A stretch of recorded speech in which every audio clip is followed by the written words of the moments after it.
si Jésus revient 10 fois, 10 fois les humains vont le mettre encore à mort. Si Jésus revient 10 fois, 10 fois encore les humains vont le mettre à mort. Vous savez pourquoi? Parce que la cause pour laquelle Jésus est mort n'est pas réglée, n'a pas changé, n'est pas modifiée. Ce qui a justifié, si on sait pourquoi Jésus est mort, la raison pour laquelle Jésus est mort, n'a pas été modifié. N'a pas été modifié. N'a pas changé. Donc, si la situation reste comme telle, et que les mêmes causes produisant les mêmes effets, si Jésus revient 10 fois, les humains vont le mettre encore à mort. Bon, certaines questions peuvent venir pour savoir que est-ce que c'est parce que les raisons pour lesquelles Jésus est mort n'ont pas été réglées, n'ont pas été modifiées, que les chrétiens attendent Jésus depuis 2025 ans et qu'il n'est pas venu. Peut-être, mais la raison pour laquelle Jésus est mort là,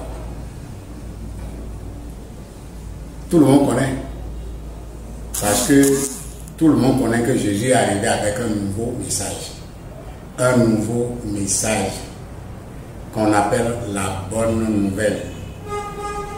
Est-ce voir? Donc Jésus est venu avec une bonne nouvelle dans un milieu qui avait déjà son système de fonctionnement, qui avait déjà son degré de compréhension, qui avait déjà accepté certaines choses. Donc, Jésus est arrivé avec l'évangile qu'on appelle aussi la bonne nouvelle. Et cette bonne nouvelle-là a été très difficile à accepter aux humains qui existaient. Maintenant, la question de savoir, est-ce que les humains qui existaient en ce moment-là et les humains d'aujourd'hui ont changé? Et la question est non. Les humains de ce temps, du temps de Jésus et de maintenant, n'ont pas changé. Bon, donc on peut dire que oui, bon, les morphologies des personnes qui étaient pendant le temps de Jésus et les morphologies des personnes qui sont aujourd'hui dans cette vie ne sont pas même. Oui, c'est simplement au niveau de morphologie. Sinon, au niveau de l'intellect, au niveau de notre façon de réagir, au niveau de notre façon de faire, rien n'a changé. L'humain est resté même chose depuis la création jusqu'à maintenant. Est-ce que vous savez pourquoi c'est difficile à l'humain d'opérer ce changement-là? D'opérer ce changement que j'appelle un changement d'ouverture, un changement d'acceptation, un changement d'essayer d'aller vers l'inconnu, d'aller vers le nouveau, d'accepter le nouveau.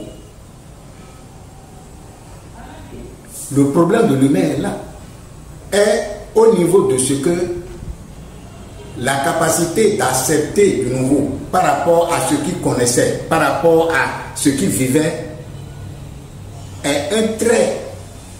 Et ce trait-là, c'est un trait qui empêche l'évolution de l'humain. Mais d'où vient ce trait?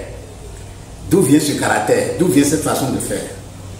Il se trouve que dans notre esprit, il y a les compartiments que je ne vais pas citer ici. Il y a l'intuition, la mémoire, l'intelligence, l'intellect, et puis tout encore qui est là. Mais au niveau de notre intelligence, l'intelligence humaine a une capacité qui lui permet de faire des choses pour nous protéger, pour protéger l'humain. L'intelligence de l'humain, lui, bon, je ne dis pas l'intellect parce que l'intellect, il y a des aspects de l'intellect que je ne vais pas dévoiler ici, donc je vais parler seulement de l'intellect de l'humain. De l'intelligence, je ne vais pas aller détailler, mais l'intellect humain a un trait, a une façon d'agir qui consiste à protéger l'humain. Protéger l'humain, ça veut dire quoi?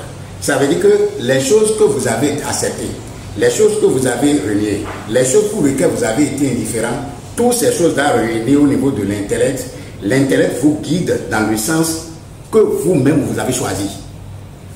Ça veut dire que quoi? Si vous avez l'habitude de repousser certains trucs, eh bien l'intellect va s'organiser pour que les choses que vous refusez là, ça n'arrive jamais. Si vous acceptez certaines choses, l'intellect va vous guider à être toujours en contact avec les choses que vous acceptez là, les choses que vous avez acceptées. Si vous êtes indifférent à toutes choses, eh bien l'intellect aussi serait indifférent vis-à-vis de vous. Donc c'est un trait de notre esprit qui est notre intellect qui se situe au niveau du cerveau droit, qui fait que, et qui se situe au niveau de notre cerveau gauche, qui fait que l'humain est bloqué. C'est cet aspect seulement, l'aspect selon lequel tout ce que l'humain a accepté, tout ce qu'il a rejeté, l'intellect te permet, sinon se donne la latitude de le protéger contre tout ce contre quoi il est, tout ce contre quoi il a dit non. Aussi, l'intellect va l'amener aussi à voir que tout ce qu'il a accepté là, l'intellect va le mettre au contact de toutes ces choses-là. Est-ce que vous voyez? Donc, c'est cet aspect de l'intellect qui, selon lui, protège l'humain, lui l'empêche d'aller vers du nouveau, d'aller vers ce qu'il ne connaît pas, de sortir de son connu pour aller vers son inconnu. Parce que l'intellect se trouve que se dit que s'il te laisse sortir de connu pour aller vers l'inconnu, c'est que tu prends le risque. Et l'intellect est là pour te protéger. Et c'est cet aspect-là qui est le blocage qui est dans tous les humains. Donc les humains qui ont compris ça savent que au niveau de l'intellect, eh bien, ils vont s'organiser à aller au-delà de leur intellect pour pouvoir accéder à ces connaissances, à ces savoirs, à beaucoup d'autres choses qui vont permettre leur ouverture, leur progrès, leur réussite. Est-ce que vous voyez? Donc, l'intellect, du fait qu'il a la capacité de vous protéger, il va vous protéger contre tout ce dont vous n'avez pas accepté. C'est dans ça là que le message de Jésus est arrivé au mauvais endroit et au mauvais moment.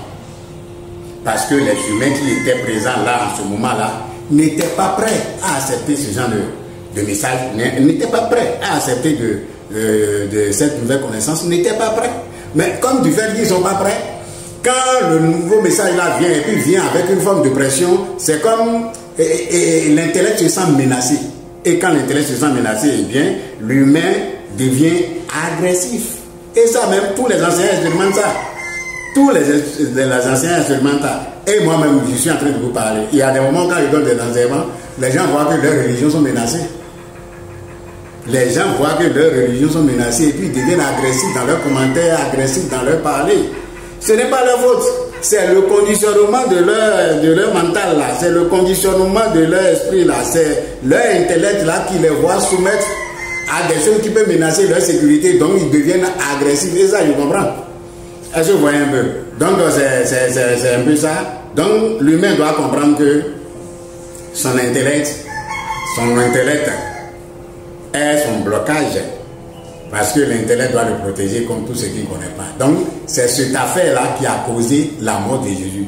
C'est ça qui a fait la mort de Jésus. Parce que dans l'intellect de la majorité des personnes qui étaient présentes, qui sont là, qui sont dans l'environnement de Jésus, ne sont pas prêts à accepter ce nouveau message qui est l'évangile là. Hein, la bonne nouvelle là, ils ne sont pas prêts à accepter. Donc, comme ils ne sont pas prêts à accepter, leur intellect va les conditionner pour qu'ils deviennent agressifs vis-à-vis. Et cet aspect de la chose, ce trait de la chose qui a occasionné la mort de Jésus n'est pas modifié, n'est pas encore touché, n'a pas changé. Hein? Encore que pour le changer, il faut une volonté des personnes même pour changer et les possibilités que les personnes ont à se changer. Donc rien n'a changé. Mais si rien n'a changé et puis Jésus revient encore, réapparaît encore, eh bien on va le remettre encore à mort, on va le mettre encore à mort. Aussi longtemps il va venir, on va le mettre à mort. C'est ça. C'est pour ça qu'il dit que si Jésus revient même 10 fois, les humains vont le mettre à mort, tout simplement parce que leur intellect se sentant menacé par rapport au message qu'il est en train d'envoyer, rend ces individus-là agressifs vis-à-vis du porteur du message qu'a été Jésus. Donc c'est la cause, c'est la raison pour laquelle Jésus est mort. Donc si Jésus est mort parce qu'il est venu avec l'évangile qu'on appelle bonne nouvelle, et que rien n'a changé, eh bien, Jésus, autant de fois il va revenir, eh bien, il va mourir. Ça c'est vrai. Maintenant, qui doit changer l'intellect? Qui doit changer l'intellect? Parce que l'humain tel qu'il est constitué, personne ne peut changer l'humain. En tout cas, c'est l'humain même qui accepte le changement. Sinon, une personne va vouloir changer une autre. Non!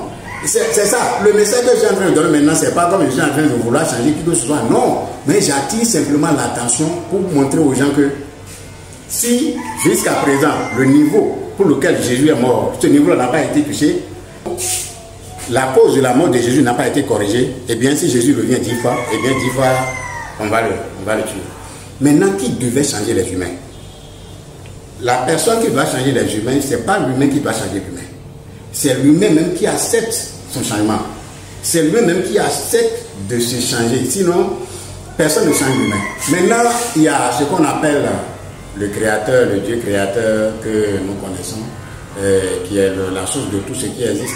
Oui, lui, il a le pouvoir de changer. Il suffit qu'il veut, qu'il change. Mais le créateur a voulu que lui-même va vers son évolution.